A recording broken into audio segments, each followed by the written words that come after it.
Hello, and welcome to 6 Vocabulary English from NEXX Learning English. I'm Sarah. And I'm Ali. Today, we're going to talk about the news. There's a serious and complicated situation happening between Israel and Iran. It's important to understand what's happening in the world, but the news can use difficult words and phrases. We're here to help make it clearer. That's right, Sarah. Sometimes the news feels like it's speaking a different language. We will explain 6 important words and phrases that you might see or hear in the news about this conflict. We'll break them down and give you examples so it's easier for you to understand. We want you to feel confident when you read the news. Exactly, Ollie. Understanding the words is the first step to understanding the story. Let's start with a quiz. This will get us thinking. In the news, you might hear the phrase missile barrage. What does barrage mean? Is it A, a wall that protects you, B, one big explosion that is very powerful, or C, many things fired at once, like lots of missiles? A missile barrage. That sounds like something big and scary. A wall? No, that doesn't sound right. One big explosion? Maybe. But barrage sounds like more than one thing. I think it means a lot of missiles coming all at the same time. So I will guess C, many things fired at once. What do you think, Sarah? It's a great guess, Ollie, and you're thinking about it in the right way. We'll check your answer at the end of the show. This word is used a lot when talking about attacks. Okay, let's look at our first headline.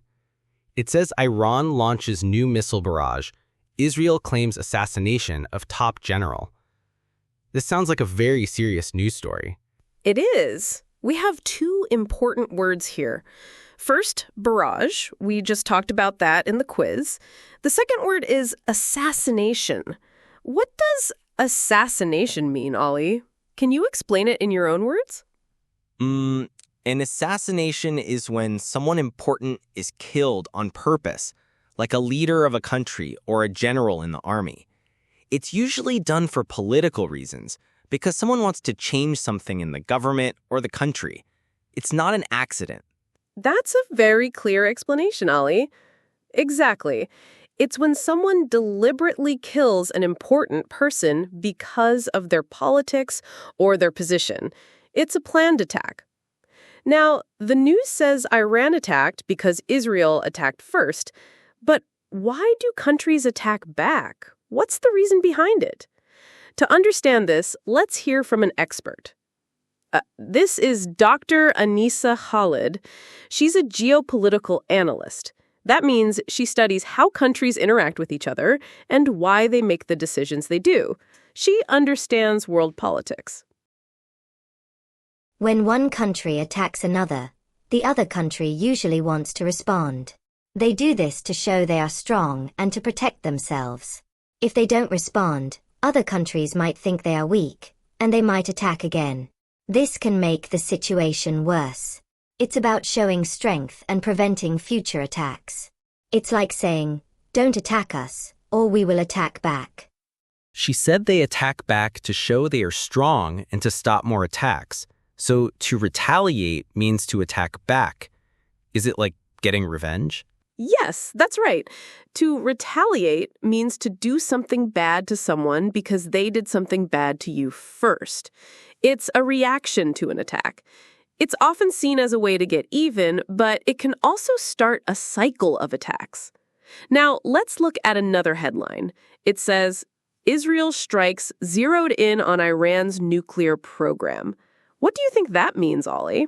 Zeroed in on. I think I've heard that before. Does it mean they focused on something? You're on the right track.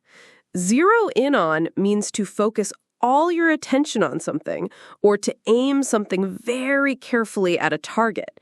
It means to be very precise. For example, the police are zeroing in on the suspect means they are focusing all their efforts on finding that specific person. What's another example you can think of? Okay, let me think. If I have a lot of homework, I need to zero in on the most important assignment first. I need to focus on that one. Perfect! You got it. You need to concentrate on that specific task. Now, many leaders around the world are trying to stop the fighting. They want a ceasefire. But getting everyone to agree to stop fighting is very difficult. Why is that, do you think? Let's hear from Hassan El-Fassi. He's a former UN diplomat. That means he used to work for the United Nations, helping countries talk to each other and solve problems peacefully. He has a lot of experience with this. It's very important to stop the fighting quickly. We need a ceasefire. This means both sides agree to stop attacking each other. But it's not easy to get a ceasefire. Both sides need to trust each other, which is very hard when they are fighting. And they need to be willing to talk and make compromises. If the fighting continues, it could become a much bigger war, involving more countries. He used the word ceasefire a lot. A ceasefire is an agreement to stop fighting. What are some of the challenges to getting a ceasefire according to what he said? He said the two sides need to trust each other, and that's hard when they're fighting. They also need to be willing to talk and agree on things. It sounds very difficult. Exactly. It requires a lot of effort from both sides and from other countries trying to help. So, cease means to stop, and fire means shooting. But it's more than just stopping the shooting. It's about building trust. Now, there was a headline about a meeting of leaders. It said, Trump says, early G7 exit, nothing to do with Macron's remarks on ceasefire offer. This sounds confusing. It does. What does nothing to do with mean in this case? It's a common phrase, but I still find it tricky sometimes. It means not connected to or not related to. So Trump is saying his decision to leave the meeting early is not connected to what Macron said about the offer of a ceasefire. He's saying it's about something else entirely. Ah, I see.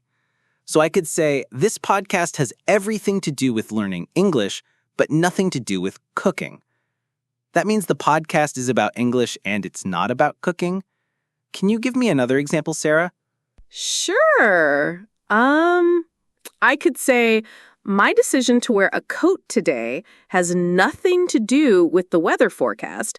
I just felt cold. It means the reason I'm wearing a coat isn't because of what the weather will be like.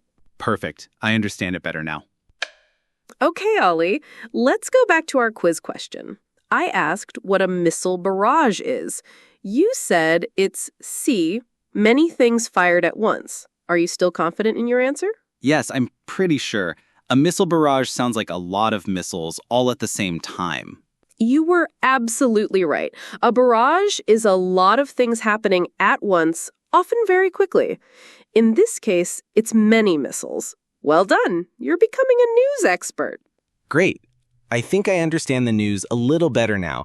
It's still a serious situation, but at least I know what some of the key words mean. Excellent. That's the goal. Let's quickly review our 6 words and phrases just to make sure we remember them. Okay. A barrage is many things happening at once, like many missiles being fired. Assassination is the killing of an important person for political reasons. To retaliate means to attack back after being attacked. To zero in on something means to focus on it very carefully. A ceasefire is an agreement to stop fighting. And nothing to do with means not connected to or not related to. That's all for today, Sarah. It's a difficult and important topic, and I hope this helped our listeners understand the news better. I agree, Ollie. It's important to be informed about what's happening in the world, and understanding the language is the first step. That's all for today. Join us next time for more 6 Vocabulary English. Goodbye. Bye, and stay safe, everyone.